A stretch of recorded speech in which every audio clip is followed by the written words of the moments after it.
ప్రముఖ సంగీత దర్శకుడు ఏఆర్ రెహమాన్ అస్వస్థతకు లోనయ్యారు. ఛాతీ నొప్పితో ఆయన చెన్నైలోని అపోలో ఆసుపత్రిలో చేరారు. వైద్యులు ఆయనకు యాంజియోగ్రామ్ చేస్తున్నట్లు సమాచారం. ప్రస్తుతం ఆయన ఆరోగ్యం నిలకడగా ఉందని వైద్యులు తెలిపారు.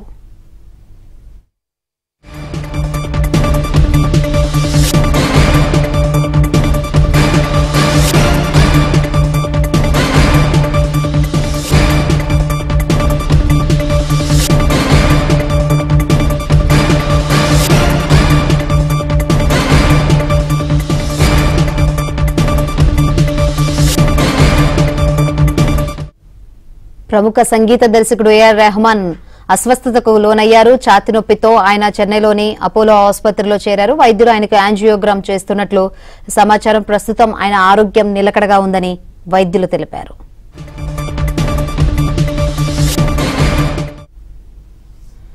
ఏఆర్ రెహమాన్ ఛాతీ నొప్పితో అపోలో ఆసుపత్రిలో చేరారు. ప్రస్తుతం ఆయన ఆరోగ్య పరిస్థితి ఏ విధంగా ఉందో తెలుసుకుందాం. మా చెన్నై ప్రతినిధి సిరి సిద్ధంగా ఉన్నారు. సిరి,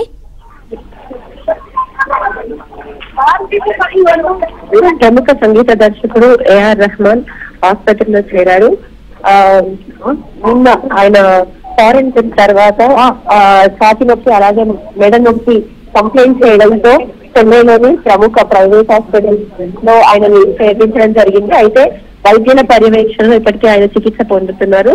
ఇప్పటికే ఆయన మనకున్నటువంటి సమాచారం ప్రకారం ఆయన విదేశీ పర్యటన నుంచి తిరిగి వస్తున్న సమయంలో మెడ నొప్పి అనిపించడంతో వైద్య పరీక్షల కోసం ఆయన ఒక ప్రైవేట్ హాస్పిటల్, చెన్నైలో ఉన్నటువంటి ప్రముఖ ప్రైవేట్ హాస్పిటల్లో జాయిన్ అవ్వడం జరిగింది. అయితే నేటి మధ్యాహ్నానికి ఆయనకి డిశ్చార్జ్ చేసేటువంటి అవకాశం ఉంది. అవసరమైనటువంటి టెస్టులన్నీ చేసి ఆయనని డిశ్చార్జ్ చేసేటువంటి అవకాశం అయితే మనకు కనిపిస్తుంది. మరిన్ని ఆరోగ్యంపై మరిన్ని వివరాలు అయితే ఇంకా తెలియాల్సి ఉంది. మనకి హాస్పిటల్ నుంచి కూడా ఇంకా మనకి వారి దగ్గర నుంచి ఒక ఆఫీషియల్ గా ఒక లెటర్ అయితే వెలువడాల్సి ఉంది. ప్రస్తుతానికి అయితే ఆయన ఆరోగ్యం నిలకడగా ఉందని మనకు వస్తున్నటువంటి ఇన్ఫర్మేషన్. Thank you Siri.